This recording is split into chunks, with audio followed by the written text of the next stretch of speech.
تو نوح علیہ السلام پہلے رسول ہیں۔ اللہ کہتا ہے ہم نے نوح علیہ السلام کو ان کی قوم میں بھیجا، تو انہوں نے کہا ہے میری قوم اللہ کی عبادت کرو، اس کے سوا تمہارا کوئی الہ نہیں۔ یہ اللہ کے پیغمبروں کی دعوت کا ایک ایسا نقطہ ہے جس میں کبھی اختلاف نہیں۔ سورہ شعراء پر جو نبی آیا نا، شروع اس نے اپنی دعوت یہاں سے شروع کی۔ اس لیے کوئی عالم ہو، کوئی درویش ہو، کوئی جماعت ہو جو اس کو بائی پاس کرتی ہے نا کہ اس کی بجائے اور باتیں کرو، اخلاق درست کرو، یہ ہو جاؤ، بالکل بے برکت، کوئی نتیجہ خیز نہیں، کوئی اس سے پھل نہیں ملے گا۔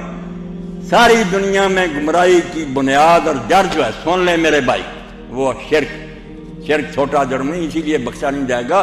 اور شرک جو ہے جیسے مضمون ابھی چوتائی صاحب نے ختم کیا کہ ہم نے تو اس کا چھوٹا سا مفہوم سمجھ لیا کہ اللہ کے سوا کسی سے مدد نہ مانگو، اس لیے سمجھ میں نہیں آتا کہ نبی یہاں سے کیوں سٹارٹ کرتا کہ اللہ کی عبادت کرو، اس کے سوا تمہارا کوئی الہ نہیں۔ دو ہی باتیں اس کی ہوتی ہیں ہر صورت میں، اور وہ سمجھتا کہ فساد کی جڑ جو ہے نا یہی ہے کہ ان لوگوں کا یہ عقیدہ درست نہیں ہے۔ اب الہ اور عبادت کیا، میں سادہ لفظوں میں بیان کروں۔ عبادت ہے کہ ہر معاملے میں کسی کو اپنا آقا مان کر اس کی غلامی کرنا، اور جو حکم وہ دے وہ ماننا، اور اپنے مالک کے سوا کسی سے تعلق نہیں رکھنا، اسی سے مانگنا، اسی کے دروازے پر جانا۔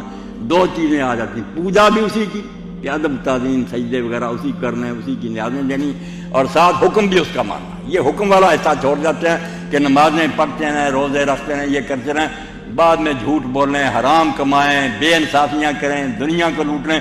یہ بات تو ہم کر رہے ہیں، بالکل ٹوٹے۔ عبادت کے دو شعبے ہیں، پرستش اور اطاعت۔ پوجا بھی اسی کی کہ نظر نیاز دینی اسی کی، دو مدد اس سے مانگو، سجدے اس کو کرو، اس کے دربار میں حاضری دو۔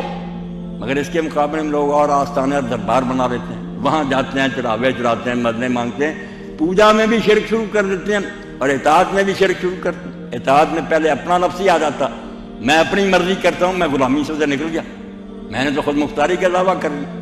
اگر کہتا ہوں برادری یہ کہتی ہے، معاشرہ کہتا ہے، حکومت کہتی ہے، تو ان کی عبادت کرنے لگا، اللہ کی بات تو ختم ہوگی۔ اس لیے پیغمبر کہتا پہلا کلہاڑا جو ہے نا اس پر چلے گا کہ اللہ کے سوا تمہارا کوئی حاکم نہیں۔ الہ کے دونوں معنی، نہ پوجا کے لائق ہے کوئی، نہ حکم ماننے کے لائق۔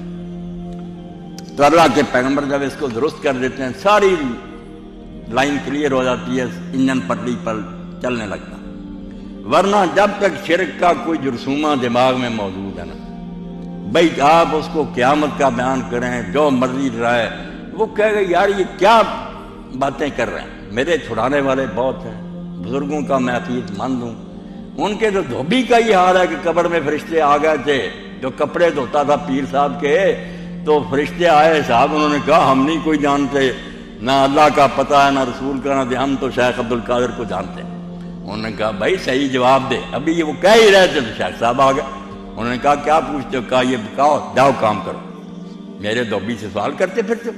تو جب گئے انہوں نے کہا اللہ میاں اس نے تو حساب ہی نہیں لینے دیا۔ تو اللہ میاں نے کہا صرف یہی کہا تھا کہ یہاں سے چلے جاؤ، یا کہہ دیا تھا کہ پھر کبھی زمین پر آنا ہی نہیں؟ کہا یہ نہیں کہا پھر بھی شکر ہے کہ محکمہ کیمرہ کیا بننا کتا نعرہ غوثیہ یا غوث اعظم۔ یہ مسئلہ میں ہوتا ہے، کتابیں لکھی ہوئی ہیں گلدستہ کرامات۔ تو جب تک ایسے کیڑے دماغ میں ہیں، کیوں بندہ خدا کی بات کرے گا؟